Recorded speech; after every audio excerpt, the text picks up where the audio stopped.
ધારો કે કોઈ વ્યક્તિને કોઈના પ્રત્યે અત્યંત ગાઢ, નિસ્વાર્થ અને સાચો પ્રેમ છે. હવે કલ્પના કરો કે તે પ્રેમના વિચારોમાં મગ્ન છે અને અચાનક જ તે વ્યક્તિ સિવાયનો કોઈ બીજો સામાન્ય કે દુનિયાવી વિચાર મનમાં પ્રવેશે છે. બરાબર. તો જો એ પ્રેમ ખરેખર સાચો હોય ને, તો તે બીજો વિચાર મનમાં આવતાની સાથે જ એવું લાગવું જોઈએ જાણે કોઈએ સીધો કપાળ પર બળબડતો ડામ દીધો હોય. એટલે શું આટલી હદે તીવ્ર અને અડગ પ્રેમ ખરેખર શક્ય છે ખરો? સાચે જ આ બહુ મોટો પ્રશ્ન છે. હા, અને આ કોઈ આધુનિક રોમેન્ટિક કે થ્રિલર નવલકથાનો ડાયલોગ નથી હો. આ તો 19મી સદીના ગુજરાતમાં કહેવાયેલી એક અત્યંત ઐતિહાસિક અને ગહન વાત છે. અને આજના આપણા આ ઊંડાણપૂર્વકના અભ્યાસમાં આપણે આની જ ચર્ચા કરવાના છીએ. બિલકુલ. અને આ જ વાત આપણા આજના અભ્યાસના કેન્દ્રમાં છે. જુઓ, આ ફિલોસોફી આપણી સામાન્ય માન્યતાઓને સીધો પડકાર આપે છે. હા, એ તો છે. આપણે સામાન્ય રીતે પ્રેમને બહુ જ હળવી, સુખદ અને કમ્ફર્ટેબલ અનુભૂતિ તરીકે જોતા હોઈએ છીએ. પણ આ મૂળ ગ્રંથ, જેને આપણે વચનામૃત ગઢડા પ્રથમ 44 તરીકે ઓળખીએ છીએ, તે પ્રેમ, વૈરાગ્ય અને આપણા પોતાના અસ્તિત્વ વિશેની સમજને એકદમ નવા જ દૃષ્ટિકોણથી રજૂ કરે છે. સાચી વાત છે. તો આ ચર્ચામાં ઊંડા ઉતરતા પહેલા મને લાગે છે કે મૂળ ગ્રંથના આધારે આપણે એક દ્રશ્ય ઊભું કરીએ, જેથી આખી વાતનો સંદર્ભ બરાબર સમજાય. આપણે સીધા 19મી સદીના ગુજરાતમાં જઈએ. હા, એ બહુ રસપ્રદ રહેશે. સમય છે સંવત 1876, મહાસુદ આઠમની સવાર. જગ્યા છે ગઢડામાં આવેલો દાદા ખાચરનો દરબાર. ત્યાં વાસુદેવ નારાયણના મંદિરની આગળ એક મોટું લીમડાનું વૃક્ષ છે અને તેની નીચે એક ઢોલિયા પર સ્વામિનારાયણ સંપ્રદાયના સ્થાપક શ્રીજી મહારાજ બિરાજમાન છે. અને આ દૃશ્યની વિશેષતા જ એ છે કે તેમાં રહેલી અત્યંત શાંતિ અને ચર્ચામાં આવનારા જ્ઞાનની તીવ્રતા વચ્ચે એક બહુ મોટો વિરોધાભાસ છે. વાતાવરણ એકદમ આધ્યાત્મિક છે. બિલકુલ. અને તેમનો પોશાક પણ એ શાંતિનું જ પ્રતીક છે. ગ્રંથમાં વર્ણન છે તેમ મહારાજે એકદમ શ્વેત વસ્ત્રો ધારણ કર્યા છે. ધોળો ખેસ અને દોડી ચાદર. હા, માથે બોકાણી વાળેલી ધોળી પાગ અને પાગ પર ધોળા પુષ્પોનો સુંદર હાર. તેમની બરાબર સામે દેશાંતરથી આવેલા હરિભક્તો અને મુનિઓની એક વિશાળ સભા ભણાઈને બેઠી છે. એટલે આ માત્ર કોઈ ઐતિહાસિક મેળાવડો નથી. આજના આપણા અભ્યાસનો મુખ્ય હેતુ એ સમજવાનો છે કે આ ગ્રંથ સાચો દિવ્ય પ્રેમ અને દુન્યવી મોહ ત્યાગવા રૂપી વૈરાગ્ય વચ્ચે શું તફાવત દર્શાવે છે. અચ્છા, એટલે પ્રેમ અને વૈરાગ્યનો તફાવત. હા, અને સાથે જ માનવ સ્વભાવની સૌથી મોટી સમસ્યા, એટલે કે દેહાભિમાન, જેને આપણે શરીર પ્રત્યેનો લગાવ કહીએ છીએ, તેને એક અત્યંત અદ્ભુત ડગલા એટલે કે કોટના રૂપક દ્વારા આપણે સમજવાની છે. હું આ રૂપક સમજાવવા માટે બહુ જ ઉત્સાહિત છું. શું વાત છે! તો પછી આપણે શરૂઆત જ કરીએ. આ ચર્ચાની શરૂઆત એક બહુ જ સીધા પણ જટિલ પ્રશ્નથી થાય છે ને. મહારાજ સભામાં બેઠા છે અને અચાનક પૂછે છે કે ભગવાનને વિશે સ્નેહ હોય તેનું શું રૂપ છે? બરાબર. મારો કહેવાનો અર્થ એ છે કે ઈશ્વર કે કોઈ પરમ તત્વ પ્રત્યેના સાચા પ્રેમની વ્યાખ્યા શું હોઈ શકે? હા, અને આ પ્રશ્ન સાંભળીને સભામાં બેઠેલા બ્રહ્માનંદ સ્વામી તેનો જવાબ આપવાનો પ્રયત્ન કરે છે. તેઓ કહે છે કે આ પિંડ અને બ્રહ્માંડથી નિસ્પૃહ રહેવું તે જ સાચો સ્નેહ છે. હવે જો આપણે આને સરળ ભાષામાં સમજીએ તો પિંડ એટલે આપણું આ ભૌતિક શરીર અને તેની સાથે જોડાયેલી જરૂરિયાતો. બિલકુલ સાચું. અને બ્રહ્માંડ એટલે આપણી આસપાસનું આખું જગત, સમાજ અને ભૌતિક વસ્તુઓ. મતલબ સ્વામીનો કહેવાનો અર્થ એ હતો કે આ શરીર અને દુનિયા પ્રત્યે કોઈ લગાવ ન રાખવો, તેનાથી તદ્દન અલિપ્ત થઈ જવું, બસ તે જ સાચો પ્રેમ છે. હા, પણ અહીં એક વાત છે. મને પણ અહીં એક વિચાર આવે જ છે. શું આ જવાબ સાચો નથી લાગતો? આપણે તો હંમેશા એવું જ સાંભળ્યું છે ને કે આધ્યાત્મિકતા એટલે દુનિયા છોડી દેવી.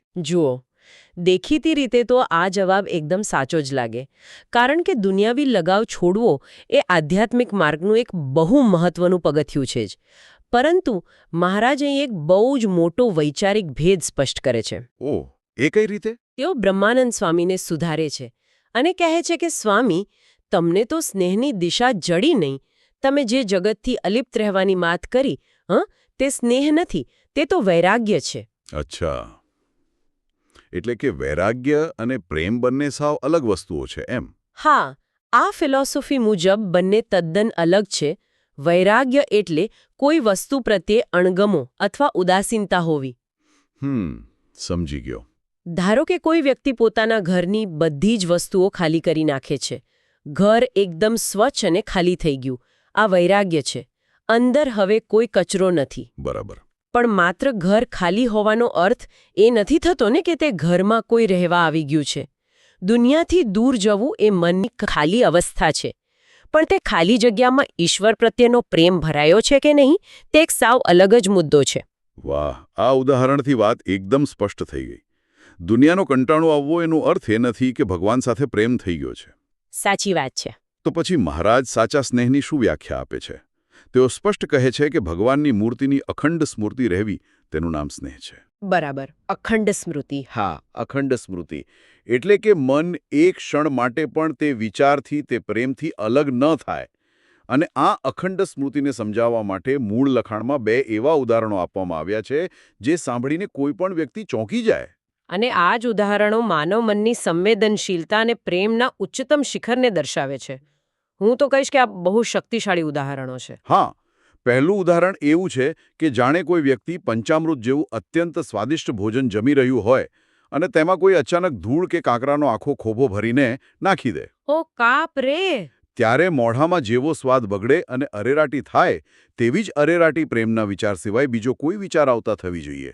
અને બીજું ઉદાહરણ જે મેં શરૂઆતમાં જ કહ્યું હતું, કોઈ કપાળમાં બળબળતો ડામ દે અને જેવી ભયંકર વેદના થાય તેવી જ વેદના થવી જોઈએ. હા, સાંભળવામાં બહુ કઠોર લાગે છે. બિલકુલ. હવે મારે અહીં એ સમજવું છે કે વિચારમાં આવતા કોઈ નાના અમથા ભટકાવાને દર્શાવવા માટે આટલા અત્યંત પીડાદાયક, કહી શકાય કે હિંસક ઉદાહરણો કેમ પસંદ કરવામાં આવ્યા હશે? શું એક નાનકડો દુનિયાવી વિચાર ખરેખર ડામ દેવા સમાન છે? એટલે આ બહુ જ સ્વાભાવિક પ્રશ્ન છે કે આવું આત્યંતિક ઉદાહરણ કેમ? પણ જો આપણે આની પાછળનું મનોવિજ્ઞાન સમજીએ ને તો ખ્યાલ આવશે કે આ પીડા શારીરિક નથી, પરંતુ માનસિક અને આધ્યાત્મિક છે. અચ્છા, માનસિક પીડા. હા, જ્યારે કોઈ વસ્તુ કે વ્યક્તિ પ્રત્યે તમારું સંપૂર્ણ, શુદ્ધ અને એકાગ્ર જોડાણ હોય ત્યારે તેમાં પડતો નાનામાં નાનો વિક્ષેપ પણ પહાડ જેવો લાગે છે. ઓહો, એ વાત તો છે. ધારો કે કોઈ સર્જન એક અત્યંત નાજુક બ્રેન સર્જરી કરી રહ્યો છે જ્યાં 1 મિલીમીટરની ભૂલ જીવ લઈ શકે છે. તે સમયે જો પાછળથી કોઈ મોટેથી ઢોલ વગાડે તો તે સર્જનને એ અવાજ માત્ર અવાજ નહીં લાગે. સાચી વાત. એ તો એના માટે ભયંકર પ્રહાર જ કહેવાય. બરાબર. સાચો પ્રેમ પણ આવો જ એકાગ્ર હોય છે. તેમાં કોઈ અન્ય વસ્તુની દખલગીરી અસહ્ય પીડા આપે છે. એટલે કે આ ઉદાહરણ કોઈ સજાનું વર્ણન નથી કરી રહ્યું. હું એવું વિચારતો હતો કે આ કોઈ સજા હશે. ના, જરાય નહીં. આ તો એક બેરોમીટર છે. આ ઉદાહરણ વ્યક્તિના પોતાના પ્રેમના સ્તરને માપવાનું એક આંતરિક સાધન છે. મૂળ ગ્રંથ એવું સ્થાપિત કરે છે કે જેટલો અન્ય વિચાર વસમો કે પીડાદાયક લાગે તેટલો તમારો પ્રેમ શુદ્ધ છે. વાહ, આ સમજૂતી બહુ સરસ છે. અને જો અન્ય વિચાર આવવાથી કોઈ ફરક જ ન પડતો હોય ને તો તેનો અર્થ એ કે પ્રેમ હજુ અખંડ નથી થયો. આ સમજૂતી પછી પેલું ડામવાળું ઉદાહરણ એકદમ તાર્કિક લાગે છે. જો અખંડ સ્મૃતિ જ સાચો પ્રેમ છે અને તે આટલો તીવ્ર હોય છે તો હવે સવાલ ઊભો થાય કે આવો પ્રેમ પ્રાપ્ત કેવી રીતે થાય? બ્રહ્માનંદ સ્વામી પણ સભામાં આ જ પૂછે છે. હા, કે આવી દૃઢ પ્રીતિ થવાનું સાધન શું છે? બરાબર. એવો કયો રસ્તો છે જેનાથી આ અખંડ સ્મૃતિ મળે? જેના જવાબમાં મહારાજ બહુ જ સ્પષ્ટ શબ્દોમાં એક જ ઉપાય બતાવે છે અને તે છે સત્પુરુષનો પ્રસંગ. એટલે કે જે વ્યક્તિ પોતે આ અખંડ સ્મૃતિની અવસ્થામાં પહોંચી ગઈ છે તેવા સાચા સંતનો સંગ કરવો. સંતનો સંગમાં રહેવું એ તો કોઈ પણ સંસ્કૃતિનો પાયો છે. પણ અહીં સભામાં બેઠેલા એક ભક્ત સોમલા ખાચર એક એવો જમીન સાથે જોડાયેલો પ્રશ્ન પૂછે છે જે કોઈ પણ આધુનિક વ્યક્તિના મનમાં ઉઠતો હોય. સાચી વાત છે. એમનો પ્રશ્ન બહુ પ્રેક્ટિકલ હતો. એવો કહે છે કે મહારાજ, એવો પ્રસંગ તો અમે અતિશય કરીએ છીએ, તો પછી આવી દૃઢ પ્રીતિ કેમ થતી નથી? મારો કહેવાનો અર્થ એ છે કે આપણે બધા મંદિરે જઈએ છીએ, કલાકો સુધી કથાઓ સાંભળીએ છીએ, પુસ્તકો વાંચીએ છીએ, તો પછી આપણા જીવનમાં પેલી અખંડ સ્મૃતિ કેમ નથી આવતી? હા, રિઝલ્ટ કેમ શૂન્ય છે? બિલકુલ. આ પ્રશ્ન આધ્યાત્મિક માર્ગની સૌથી મોટી વાસ્તવિકતા છે. બધું જ કરવા છતાં ખાલીપો કેમ લાગે છે? અને મહારાજ આનું જે નિદાન આપે છે ને, તે માત્ર ધાર્મિક નથી, પણ હ્યુમન સાયકોલોજી એટલે કે માનવ મનોવિજ્ઞાનની દ્રષ્ટિએ અત્યંત સચોટ છે. અચ્છા, એટલે મહારાજ કહે છે કે પ્રસંગ તો કરો છો, પણ અડધો અમારો પ્રસંગ કરો છો ને અડધો જગતનો પ્રસંગ કરો છો. બરાબર. મને આ વાંચીને એક દ્રશ્ય યાદ આવે છે. આ તો જાણે એવું છે કે કોઈ વ્યક્તિને નદી પાર કરવી છે. તે હોડીમાં બેસવા જાય છે, પણ તેનો એક પગ હોડીમાં છે અને બીજો પગ હજુ પણ કિનારા પર મજબૂતાઈથી જકડી રાખ્યો છે. હા, એક્ઝેક્ટલી. અને પછી તે ફરિયાદ કરે છે કે મારી હોડી આગળ કેમ નથી વધતી? હા, આ હોડી અને કિનારાનું ઉદાહરણ બરાબર બંધ બેસતું છે. આપણા પ્રયાસો મોટાભાગે 50-50 વહેંચાયેલા જ હોય છે. આપણું મન અનંત શાંતિ ઈચ્છે છે, પણ આપણો ડર આપણને એક કિનારો છોડવા જ દેતો નથી. પણ આપણે આવું શા માટે કરીએ છીએ? જો આપણને ખબર છે કે 50-50ના પ્રયાસથી કંઈ નથી મળવાનું, તો પણ આપણે શા માટે સંપૂર્ણપણે સમર્પિત થઈ શકતા નથી? આની પાછળનું બહુ મોટું કારણ આપણો સર્વાઇવલ ઇન્સ્ટિંક્ટ અથવા અસ્તિત્વ ટકાવી રાખવાનો ડર છે. મહારાજ જે અર્ધો જગતનો પ્રસંગ કહે છે, તે ખરેખર શું છે? શું છે? તે આપણો એ ડર છે કે જો હું બધું જ આધ્યાત્મિકતામાં આપી દઈશ, તો મારું આ દુનિયામાં શું થશે? સમાજમાં મારું સ્થાન શું રહેશે? સાચી વાત. એ ડર તો બધાને લાગે. હા, અને આ ડરને કારણે આપણે આપણી ઊર્જાનો મોટો હિસ્સો દુનિયાદારીમાં, સંબંધો સાચવવામાં અને પદ પ્રતિષ્ઠા મેળવવામાં ખર્ચીએ છીએ. અને માત્ર જે બચેલો સમય કે બચેલી ઊર્જા હોય ને, તે જ આપણે આધ્યાત્મિક માર્ગમાં આપીએ છીએ. એટલે પ્રયાસ જ અડધો છે. બિલકુલ. મૂળ ગ્રંથ એ જ સમજાવે છે કે જ્યારે પ્રયાસ જ ખંડિત હોય, ત્યારે સ્મૃતિ અખંડ કેવી રીતે હોઈ શકે? આ બહુ જ ઊંડી વાત છે. અડધા પ્રયાસોથી કોઈ પણ ક્ષેત્રમાં સિદ્ધિ મળતી નથી, તો પછી આ તો સૌથી ગહન માર્ગ છે. પણ હવે એ પ્રશ્ન થાય કે આપણને આ કિનારા પર બાંધી રાખનારું, એટલે કે આ જગત સાથે ચોંટાડી રાખનારું સૌથી મજબૂત તત્વ કયું છે? એવી કઈ સાંકળ છે જે આપણને 50-50ના ગૂંચવાડામાંથી બહાર આવવા દેતી નથી? અહીંથી આપણે આ ગ્રંથના સૌથી ફિલોસોફિકલ અને ક્રાંતિકારી ભાગમાં પ્રવેશ કરીએ છીએ. આપણને બાંધી રાખનારી એ સાંકળ બીજું કોઈ નહીં, પણ આપણો પોતાનો દેહ, એટલે કે આ ભૌતિક શરીર અને આ શરીર સાથે જોડાયેલા સંબંધો છે. હા, અને આ જ મુદ્દા પર ગામવસોના વિપ્રવાલા ધ્રુવ એક પ્રશ્ન પૂછે છે. તેઓ પૂછે છે કે દેહ અને દેહના સંબંધીઓમાં રહેલો અહંગ મમત્વનો ઘાટ કેવી રીતે ટળે? બરાબર. જો આપણે આને સરળ શબ્દોમાં કહીએ, તો આ હું અને મારોનો જે ભાવ છે, હા, કે આ મારું શરીર છે, આ મારા સગાવાલા છે, આ મારી જ્ઞાતિ છે, આ બધી જ મમતા કેવી રીતે દૂર થાય? હા, કારણ કે જ્યાં સુધી આ મમતા છે, ત્યાં સુધી પેલો કિનારો છૂટવાનો જ નથી ને. સાવ સાચી વાત. અને આ પ્રશ્નના ઉત્તરમાં મહારાજ જે સમજૂતી આપે છે ને, તે ખરેખર એક માસ્ટર સ્ટ્રોક છે. માનવ અહંકારના મૂળિયા કેટલા ઊંડા છે તે સમજાવવા માટે તેઓ એક ડગલા, એટલે કે કોટનું અદ્ભુત રૂપક આપે છે. હા, ચાલો આ રૂપકને વિગતવાર સમજીએ. મહારાજ કહે છે કે ધારો કે કોઈ માણસ એક દરજી પાસે જાય છે. તે દરજી પાસે કાપડ આપીને પોતાના માટે એક સરસ ડગલો, એટલે કે કોટ સીવડાવે છે. પછી તે માણસ એ કોટ પહેરીને ફરવા લાગે છે અને ધીમે ધીમે એવું માનવા લાગે છે કે આ ડગલો જેણે સીવ્યો છે તે દરજી જ મારો સાચો બાપ છે અને પેલી દરજણ એ મારી માં છે. હા, આ તો બહુ રમૂજી છે. એટલે જો કોઈ માણસ આવું વિચારે કે વર્તન કરે, તો સમાજ તેને શું કહેશે? સ્વાભાવિક છે કે લોકો તેને મૂર્ખ કે પાગલ જ કહેશે. બિલકુલ. કારણ કે કોટ બનાવનાર દરજી એ કોટનો સર્જક હોઈ શકે, પણ કોટ પહેરનાર વ્યક્તિને જન્મ આપનાર માતા પિતા ન હોઈ શકે. કોટ અલગ છે અને તેને પહેરનાર વ્યક્તિ સાવ અલગ છે. પણ મારે અહીં થોડું પુશબેક આપવું છે. અચ્છા, બોલો ને. આ ઉદાહરણ સાંભળવામાં બહુ જ હળવું અને થોડું હાસ્યાસ્પદ લાગે છે. જુઓ, દુનિયામાં કોઈ પણ માણસ આટલો મૂર્ખ ન હોઈ શકે કે તે દરજીને પોતાનો પિતા માની લે. તો પછી આટલા ગહન આધ્યાત્મિક ગ્રંથમાં આવું અત્યંત વિચિત્ર અને સીધી રીતે મૂર્ખામીભર્યું લાગે તેવું ઉદાહરણ કેમ આપવામાં આવ્યું હશે? આ તમારો પ્રશ્ન બરાબર એ જ દિશામાં છે જ્યાં મહારાજ આપણને લઈ જવા માગે છે. આપણને એ માણસ મૂર્ખ લાગે છે, પણ મહારાજ કહે છે કે આપણે બધા જ આખી જિંદગી બરાબર આ જ મૂર્ખામી કરી રહ્યા છીએ. ઓહ, એવું? હા, આ હળવા રૂપકને તેઓ સીધું જ આપણા અસ્તિત્વ અને જીવાત્મા સાથે જોડે છે. આ ફિલોસોફી મુજબ આત્મા એ પહેરનાર વ્યક્તિ છે અને આ દેહ, આ જે 6 ફૂટનું શરીર છે ને, એ માત્ર એક દરજીએ સીવેલો ડગલો જ છે. ઓહ, એટલે કે આત્મા અલગ છે અને શરીર માત્ર એક વસ્ત્ર છે, એમ ને? બરાબર.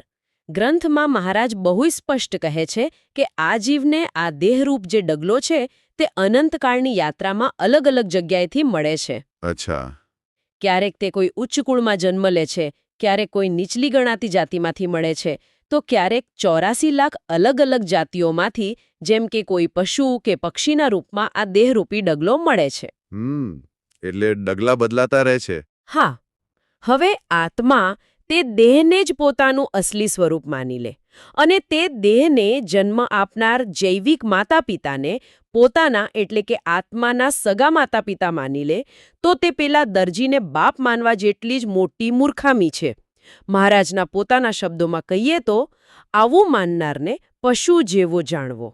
બાપરે, આ વાત સાંભળવામાં કદાચ થોડી કડક લાગી શકે છે. શું આનો અર્થ એવો થાય કે માતા-પિતા કે સંબંધોનું કોઈ જ મહત્વ નથી? જુઓ, આમાં રહેલો આધ્યાત્મિક સિદ્ધાંત સમજવો ખૂબ જરૂરી છે. અહીં મહારાજ કોઈ ચોક્કસ વ્યક્તિ કે સંબંધનો અનાદર નથી કરી રહ્યા હો, પરંતુ તેઓ આત્માની અનંત યાત્રા તરફ ઇશારો કરી રહ્યા છે. બરાબર. તેઓ એક બહુ જ મોટો અને વ્યાપક પરિપ્રેક્ષ્ય આપે છે. તેઓ ઉમેરે છે કે આ 84 લાખ જાતમાં જે કોઈ માં, બહેન, દીકરી કે પત્ની બનીને આવ્યા છે, તેમાંથી કોઈએ પણ પતિવ્રતાનો ધર્મ પાળ્યો નથી. મતલબ, આનો અર્થ એ થયો કે અનંત જન્મોની યાત્રામાં આપણે અસંખ્ય સંબંધો બાંધ્યા છે અને છોડ્યા છે. આજે જે સંબંધ આપણને શાશ્વત લાગે છે, તે માત્ર આ એક ચોક્કસ ડગલા પૂરતો જ સીમિત છે. હા, એક્ઝેક્ટલી. જો આપણે માત્ર આ એક જન્મના સંબંધોને જ અંતિમ અને સાચા માની લઈએ, તો આપણી અંદરનો અહંકાર અને આ મારું છે એવો મમત્વનો ભાવ ક્યારેય ખતમ નહીં થાય. અને આ જ આખા રૂપકનો નિષ્કર્ષ છે. જ્યાં સુધી વ્યક્તિ પોતાના ડગલાને જ પોતાની ઓળખ માને છે ને, ત્યાં સુધી તે મુક્ત થઈ શકતો જ નથી. આ ગ્રંથમાં 2 બહુ જ મહત્વના શબ્દો વાપરવામાં આવ્યા છે: દેશવાસના અને વર્ણાશ્રમનું અભિમાન. આ 2 શબ્દોનો અર્થ શું થાય? દેશવાસના એટલે પોતાની જન્મભૂમિ, પોતાના ગામ કે દેશ પ્રત્યેનો અત્યંત આંધળો મોહ. અને વર્ણાશ્રમનું અભિમાન એટલે હું કઈ જાતિનો છું, કયા કુળનો છું, તેનો અહંકાર.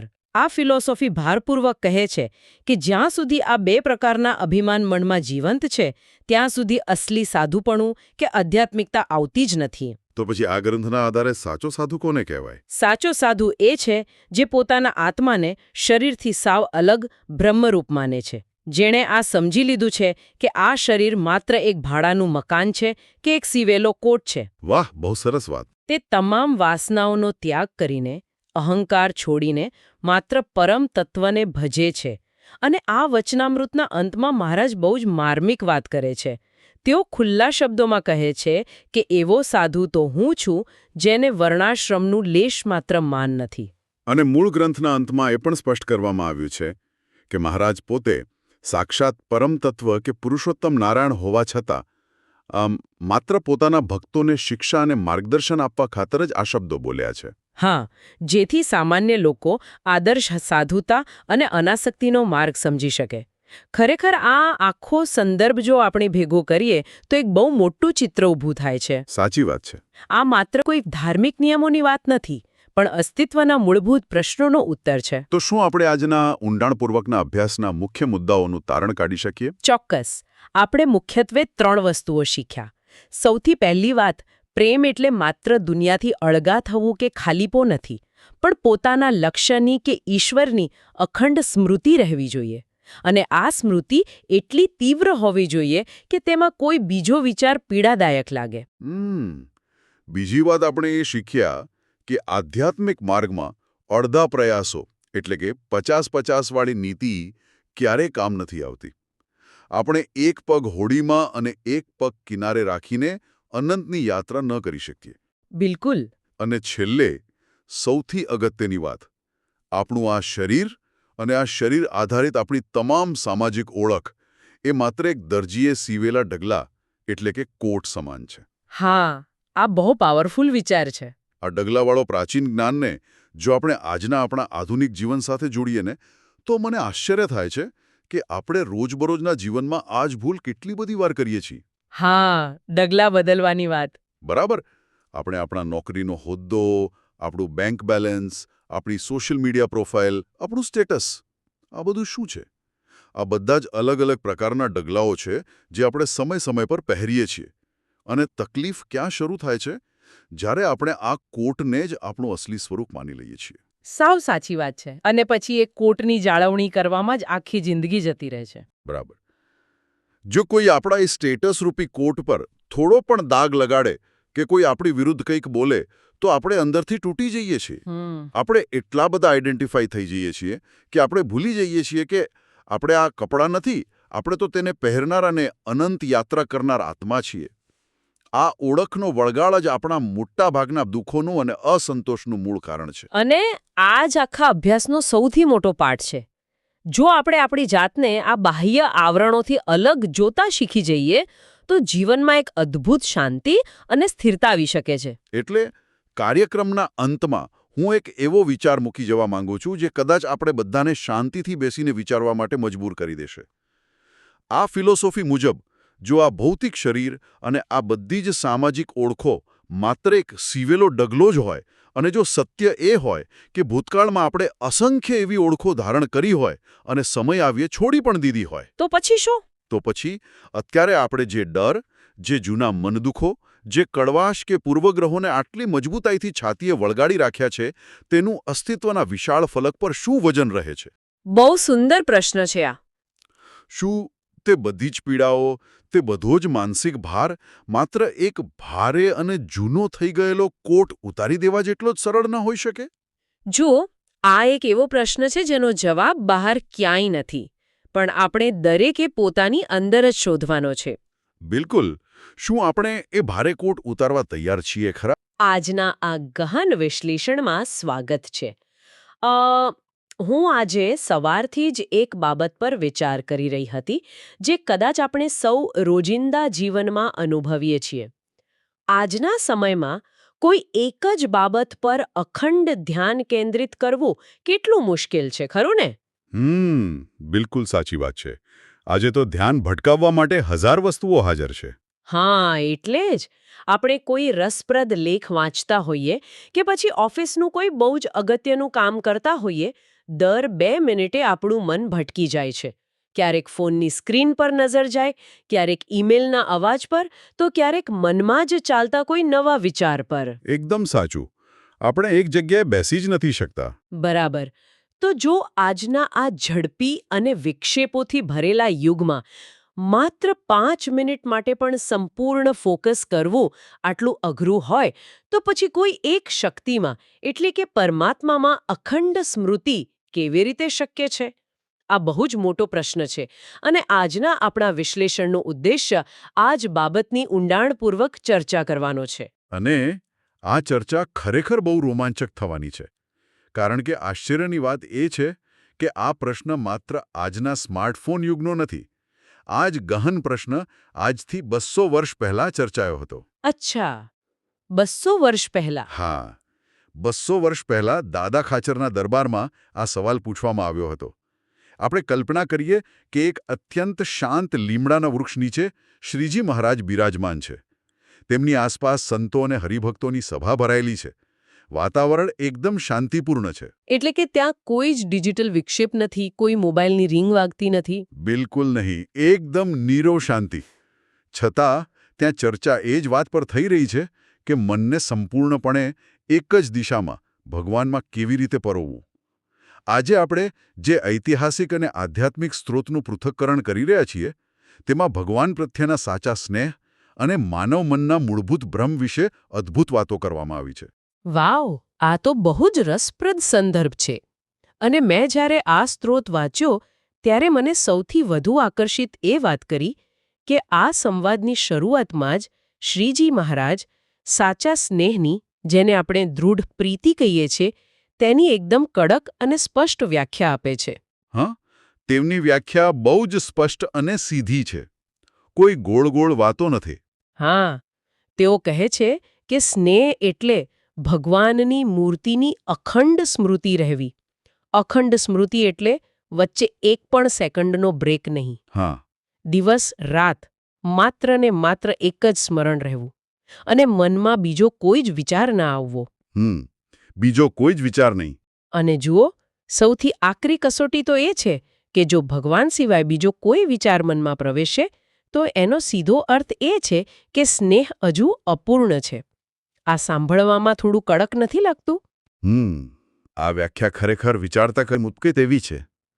કારણ કે આપણે સામાન્ય રીતે પ્રેમ કે સ્નેહ શબ્દને બહુ હળવાશથી લઈએ છીએ. હા, આપણે તો એવું જ માનીએ કે દિવસમાં સવારે થોડો સમય પૂજા કરી લીધી કે 2 મિનિટ આંખ બંધ કરીને ધ્યાન કરી લીધું એટલે સ્નેહ પૂરો થઈ ગયો.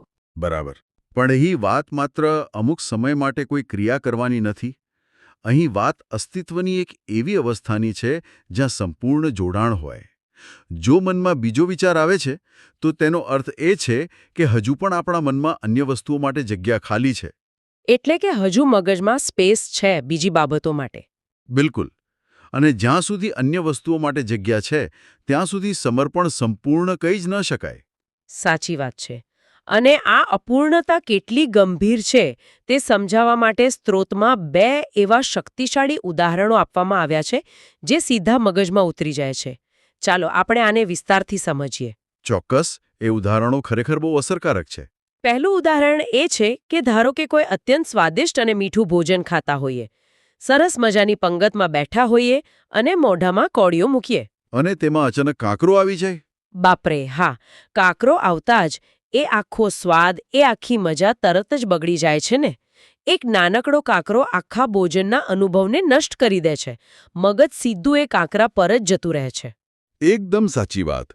પણ જુઓ, બીજો ઉદાહરણ તો એનાથી પણ વધુ તીવ્ર છે. હા, મેં વાંચ્યું એ. કલ્પના કરીએ કે કોઈના કપાળમાં બળબડતો ડામ દેવામાં આવે. એટલે કે પેલું લાલચોળ ગરમ લોઢું ચાંપી દે. ઓ માય ગોડ, ખાલી સાંભળીને જ રૂંવાડા ઊભા થઈ જાય છે. હા, તો ત્યારે જે અસહ્ય પીડા થાય ને, બરાબર તેટલું જ દુઃખ અને ત્રાસ ભગવાન સિવાયનો બીજો કોઈ દુનિયાવી વિચાર મનમાં આવવા પર થવો જોઈએ. આ એ સ્તરની વાત છે. આ ખરેખર બહુ જ આત્યંતિક ઉદાહરણ છે. જો આને આપણે આજના સંદર્ભમાં આપણા રોજિંદા જીવનના ઉદાહરણથી સમજવાનો પ્રયાસ કરીએ તો ધારો કે આપણે સિનેમાઘરમાં કોઈ ખૂબ જ રસપ્રદ, એકદમ સસ્પેન્સથી ભરેલી ફિલ્મ જોઈ રહ્યા છીએ. આપણે તેમાં સંપૂર્ણપણે ડૂબેલા છીએ, આગલા સીનમાં શું થશે એની રાહ જોતા હોઈએ. અને અચાનક જ બાજુમાં બેઠેલી કોઈ વ્યક્તિના ફોનની રિંગ મોટા અવાજે વાગવા માંડે. એક્ઝેક્ટલી. અથવા આપણા જ ફોનમાં સતત સ્પેમ નોટિફિકેશન આવવા લાગે. ટિંગ ટિંગ અવાજ આવ્યા જ કરે. કેવો ગુસ્સો આવે છે ત્યારે. હા, આપણે એકદમ ચીડાઈ જઈએ છીએ. આપણું આખું ધ્યાન તૂટી જાય છે, પેલા સસ્પેન્સની મજા બગડી જાય છે. એક નાનકડું નોટિફિકેશન આપણા મગજમાં એક પ્રકારની માનસિક ચીડ ઊભી કરે છે. તો શું મહારાજ એવું કહેવા માંગે છે કે દુનિયાવી વિચારોનું એક પણ નોટિફિકેશન મનમાં પ્રવેશે તો તેનો માનસિક ત્રાસ પેલા ગરમ લોઢાના ડામ જેવો હોવો જોઈએ? હા, અહીં જે સૌથી રસપ્રદ બાબત છે તે એ જ છે. આ ઉદાહરણો ઇરાદાપૂર્વક આટલા એક્સ્ટ્રીમ રાખવામાં આવ્યા છે કારણ કે આ માત્ર થોડું ધ્યાન કેન્દ્રિત કરવાની કે ફોકસ વધારવાની કોઈ સામાન્ય ટેકનિક નથી. આ કોઈ મેડિટેશન ક્લાસ નથી ચાલતો. બરાબર. આ આધ્યાત્મિક એકાગ્રતા માટેનું આખરી માપદંડ છે. આપણે વિચારીએ કે શારીરિક પીડા કેમ થાય છે. કારણ કે શરીરને કોઈ નુકસાન થઈ રહ્યું છે એવો સંદેશ મગજને મળે છે એટલે પીડા થાય છે. એ જ રીતે જ્યારે કોઈ આધ્યાત્મિક રીતે અત્યંત ઉચ્ચ કક્ષાએ પહોંચી જાય છે ત્યારે તેને સમજાય છે કે દુનિયાવી વિચાર એ માત્ર એક સામાન્ય વિચાર નથી. તો પછી એ શું છે? તે આત્માની શાંતિમાં, તેની મૂળ પ્રકૃતિમાં પડેલો એક ભયંકર વિક્ષેપ છે. સાચો સ્નેહ એ કોઈ કામચલાઉ ભાવના નથી, પરંતુ એવું જોડાણ છે જ્યાં અન્ય કોઈ અવાજ કે વિક્ષેપ સહન જ નથી થતો. હા, પણ સાચું કહું તો આ બધું સાંભળવામાં જેટલું આદર્શ અને સુંદર લાગે છે, વાસ્તવિક જીવનમાં તે એટલું જ અશક્ય પણ લાગે છે. એટલે કે જો અખંડ સ્મૃતિએ જ અંતિમ લક્ષ્ય છે અને બીજો વિચાર આવવો એ અપૂર્ણતાની નિશાની છે, તો પછી કોઈ ત્યાં સુધી પહોંચી કેમ નથી શકતું? હા, આ બહુ મોટો સવાલ છે. આપણે સૌ વારંવાર નિષ્ફળ જઈએ છીએ અને મને લાગે છે કે આ જ સવાલ એ સભામાં બેઠેલા બ્રહ્માનંદ સ્વામી પણ પૂછે છે.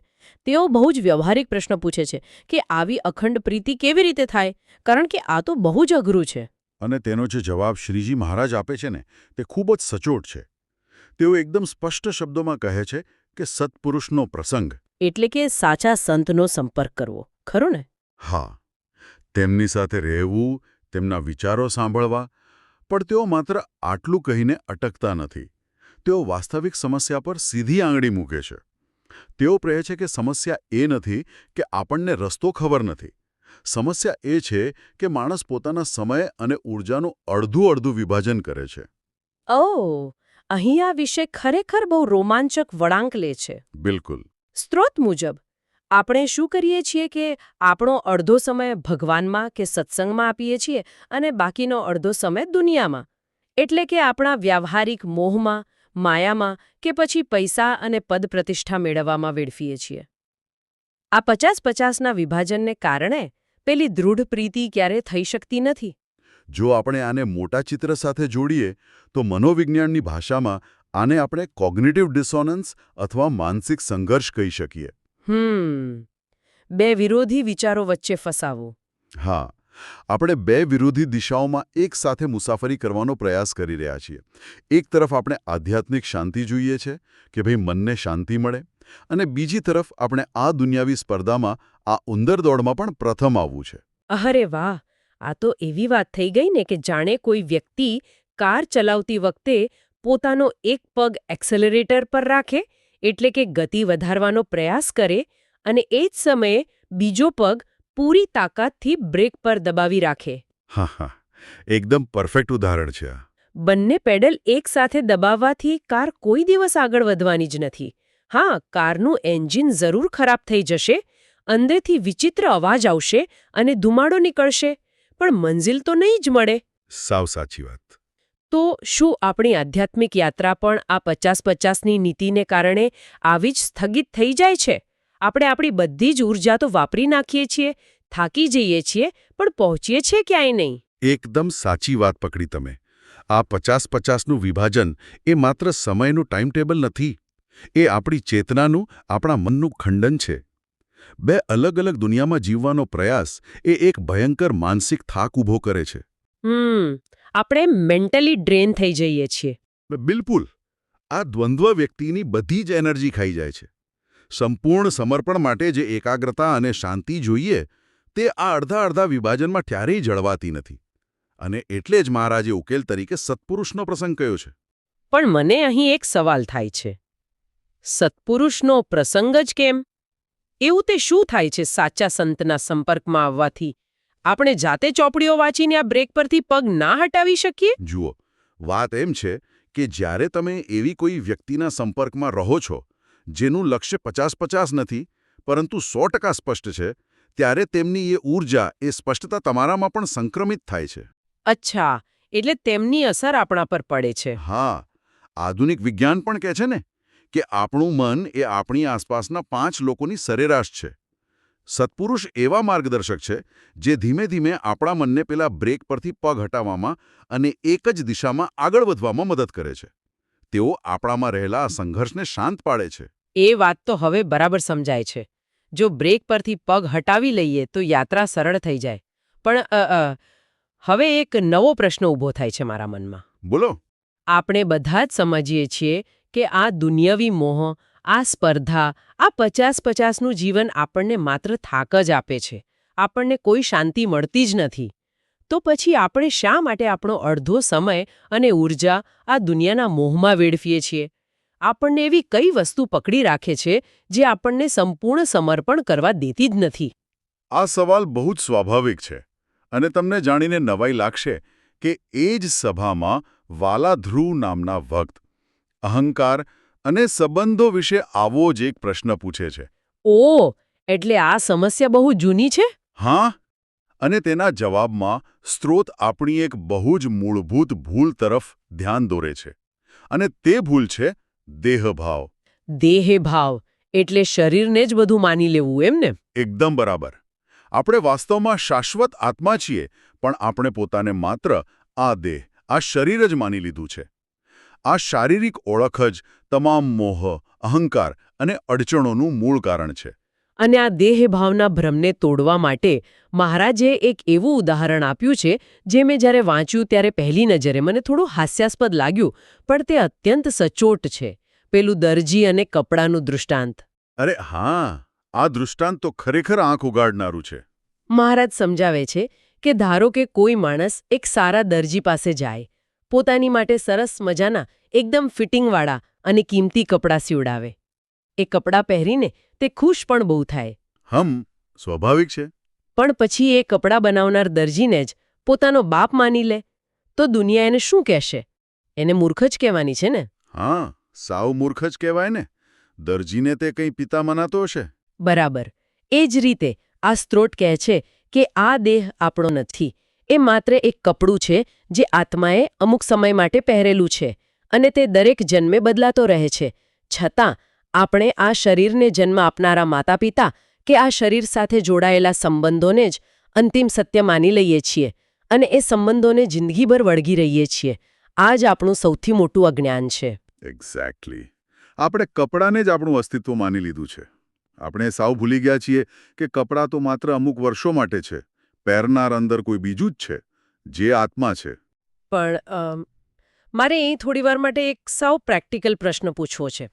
આ વાત સાંભળીને કોઈ પણ સામાન્ય માણસને એવો વિચાર આવે કે જો બધા જ સંબંધો માત્ર કપડાં જેટલા જ કામ ચલાવવું હોય અને આ દેહની કે દેહના સંબંધોની કોઈ કિંમત જ ન હોય, તો શું આ પ્રકારની વિચારધારા વ્યક્તિને પોતાના પરિવાર પ્રત્યે કે સમાજ પ્રત્યે સંવેદનહીન નથી બનાવી દેતી? આ બહુ જ વ્યાજબી પ્રશ્ન છે. એટલે જો કોઈ પોતાના સંતાનને કે માતા પિતાને માત્ર મારું એક કામચલાઉ કપડું માને, તો શું એનાથી માણસ પોતાની જવાબદારીઓમાંથી ભાગી ન જાય? શું આ આધ્યાત્મિક કઠોરતા નથી? જુઓ, આ એક ખૂબ જ મહત્વનો પ્રશ્ન ઊભો કરે છે.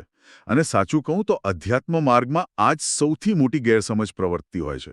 લોકોને લાગે છે કે આત્મજ્ઞાન એટલે સાવ પથ્થરદિલ થઈ જવું, બધાને છોડી દેવા. હા, બિલકુલ એવું જ લાગે ને. પરંતુ વાસ્તવમાં સ્ત્રોતમાં જે સાચા જ્ઞાનની વાત કરવામાં આવી છે તે સંવેદનહીનતા નથી, પરંતુ તે નિર્લેપતા છે. આ બંને શબ્દો વચ્ચે જમીન આસમાનનો તફાવત છે. સંવેદનહીનતા અને નિર્લેપતા એ કેવી રીતે? થોડું વધુ સ્પષ્ટ કરશો? ચોક્કસ. સંવેદનહીનતા એટલે કોઈની પરવાહ ન કરવી, ફરજ ન બજાવવી, સંબંધો તોડી નાખવા. પણ નિર્લેપતા એટલે એ સમજણ કે તમે જે ફરજ બજાવી રહ્યા છો તે એક બહુ મોટી વ્યવસ્થાનો ભાગ છે. અચ્છા, એટલે ફરજ તો બજાવવાની જ છે. બિલકુલ. જ્યારે કોઈ વ્યક્તિ એ દ્રઢપણે સમજે છે કે પોતે આત્મા છે અને દેહ માત્ર એક માધ્યમ છે, ત્યારે તે સંબંધોને નકારતો નથી. તે માતા પિતાની પૂરી સેવા પણ કરશે અને સંતાનનો શ્રેષ્ઠ ઉછેર પણ કરશે. પરંતુ તે સંબંધો પાછળનું જે અંધ મોહ છે, જે પોઝેસિવનેસ છે અને હું જ બધું કરું છું એવું જે અહંકાર છે, તેને તે દૂર કરે છે. ઓહ, હવે સમજાયો. એટલે કે ફરજ પૂરી કરવાની, પણ મારું જ ધાર્યું થવું જોઈએ અથવા આ વ્યક્તિ મારી જ છે એવી જીદ નહીં રાખવાની. બિલકુલ સાચું. આપણે રોજિંદા જીવનમાં જોઈએ છે કે પરિવારનો અંધ મોહ કે સંપત્તિનો મોહ જ માણસને સૌથી વધુ દુઃખ આપે છે. જ્યારે આપણે સંબંધોને શાશ્વત માની લઈએ છીએ કે આ તો ક્યારેય બદલાશે જ નહીં, ત્યારે તેમાં આવતો નાનો સરખો બદલાવ પણ આપણને અંદરથી તોડી નાખે છે. હા, બહુ જ દુઃખ થાય છે ત્યારે. પણ આત્માની શાશ્વતતા સમજવાથી સંબંધોને તેમના સાચા પરિપ્રેક્ષ્યમાં એક યોગ્ય અંતરથી જોઈ શકાય છે.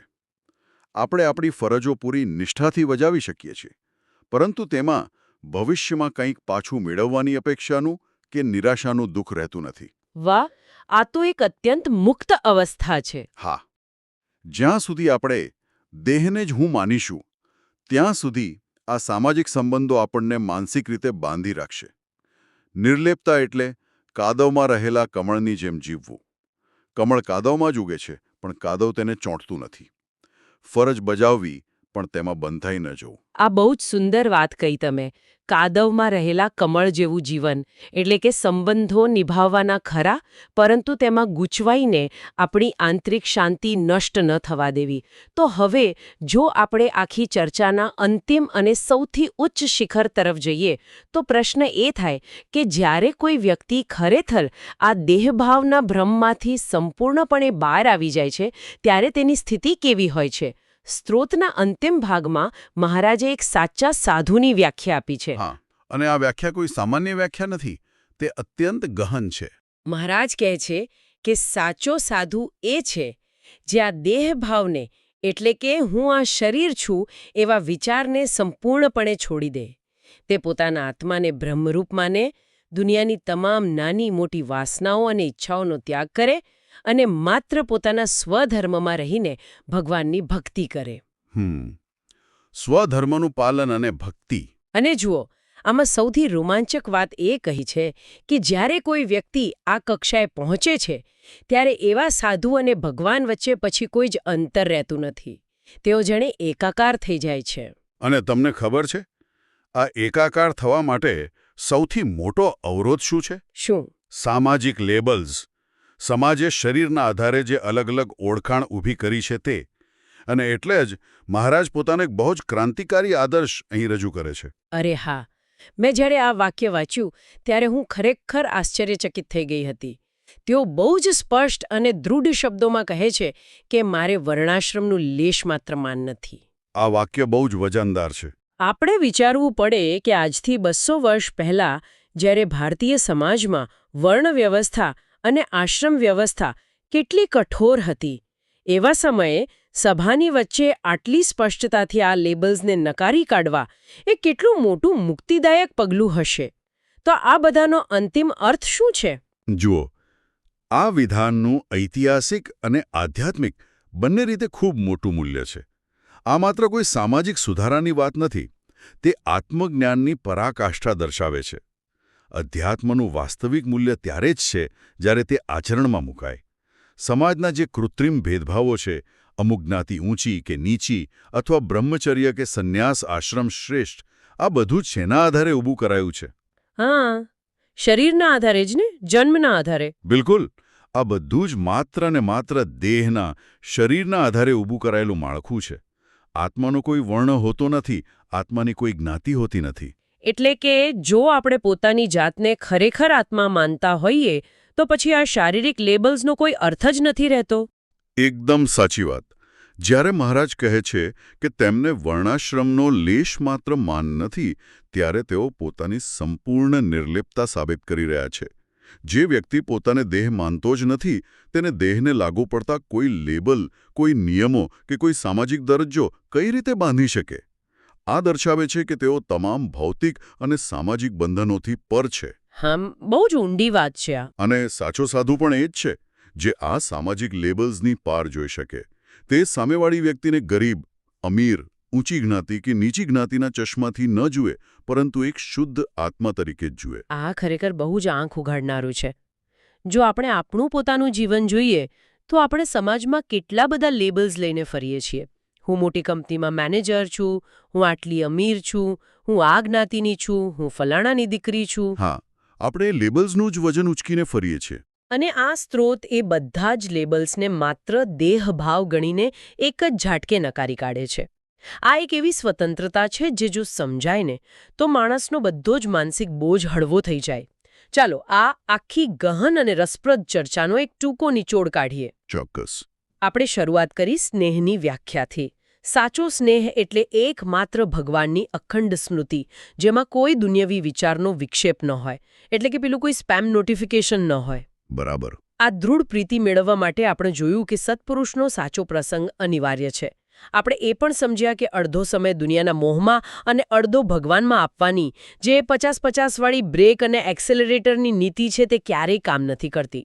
અને સૌથી અગત્યનું, આ બધી જ સમસ્યાઓ, આપણી અશાંતિ અને દુઃખોનું મૂળ કારણ એ છે કે આપણે શાશ્વત આત્મા હોવા છતાં આ કામચલાઉ દેહને અને તેના લેબલ્સને જ હું માની બેઠા છીએ. એકદમ સચોટ સારાંશ આપ્યો તમે. અને જુઓ, આ બધી વાતો માત્ર સાંભળીને કે બૌદ્ધિક ચર્ચા કરીને ભૂલી જવા માટે નથી.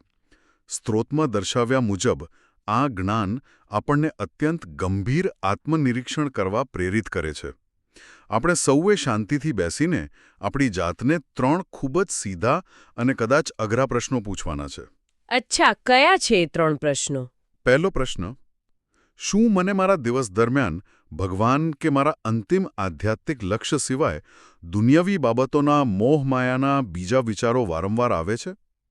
બીજો પ્રશ્ન, શું હું મારો કિંમતી સમય અને ઊર્જા આ 50-50 વાળી અડધી દુનિયામાં વેડફીને માનસિક થાકનો અનુભવ કરી રહ્યો છું? અને ત્રીજો પ્રશ્ન? અને ત્રીજો, અને કદાચ સૌથી અગત્યનો પ્રશ્ન, શું હું હજુ પણ મારા આ નાશવંત દેહને, મારા હોદ્દાને અને તેની સાથે જોડાયેલા સંબંધોને જ મારું સાચું હું માની રહ્યો છું? જો આપણા જવાબો હા છે, તો આ ઐતિહાસિક ચર્ચા આપણને ઊંઘમાંથી જાગૃત થવાનું બહુ મોટું આહ્વાન કરે છે. એકદમ સાચી વાત કહી. આ પ્રશ્નો ખરેખર અરીસા સમાન છે. તો આપણે શરૂઆતમાં વાત કરી હતી કે કેવી રીતે એક નાનકડું નોટિફિકેશન આપણું ધ્યાન ભંગ કરી દે છે અને આપણે તેને રોકી શકતા નથી. આપણે 50-50નું જીવન જીવવામાં જ એટલા વ્યસ્ત છીએ. પણ આજના આ સંપૂર્ણ વિશ્લેષણ પછી એક બહુ જ ઊંડો વિચાર મારા મગજમાં સતત ઘૂમી રહ્યો છે, જેની પર કદાચ આપણે સૌએ વિચારવાની જરૂર છે. કયો વિચાર? જો ખરેખર પેલું દરજીવાળું ઉદાહરણ સાચું હોય, એટલે કે જો ખરેખર આ દેહ માત્ર એક કામચલાઉ કપડું જ છે જે દરેક જન્મે દરેક મૃત્યુ પછી બદલાઈ જવાનું છે અને આપણું સાચું સ્વરૂપ એ ક્યારેય નાશ ન પામનાર શાશ્વત આત્મા છે. બરાબર. તો પછી જરા વિચાર કરીએ. આપણે આ દુનિયામાં આપણું નામ મોટું કરવા પાછળ, સમાજમાં ખોટી પ્રતિષ્ઠા મેળવવા પાછળ, સોશિયલ મીડિયા પર કે દુનિયામાં દેખાડો કરવા પાછળ જે આપણી આખી જિંદગીની અમૂલ્ય ઊર્જા ખર્ચી નાખીએ છીએ, તેનું શું? શું એવું નથી લાગતું કે આપણે આપણી આખી જિંદગી, આપણો પૂરો સમય માત્ર આપણા પહેરેલા આ કપડાને જ દુનિયામાં પ્રખ્યાત કરવાની એક મિથ્યા અને અંતવિહીન દોડમાં લગાવી દીધો છે? અંદર રહેલા અસ્તિત્વને ઓળખવાને બદલે આપણે માત્ર કપડાં જ શણગારી રહ્યા છીએ. આ એક એવો પ્રશ્ન છે જેની પર જેટલો વિચાર કરીએ તેટલો ઓછો છે. આ એક ઊંડા અને મંથન કરવા લાયક વિચાર સાથે જ આપણે આજના આ ગહન વિશ્લેષણને અહીં વિરામ આપીએ છીએ. ફરી મળીશું. નમસ્કાર.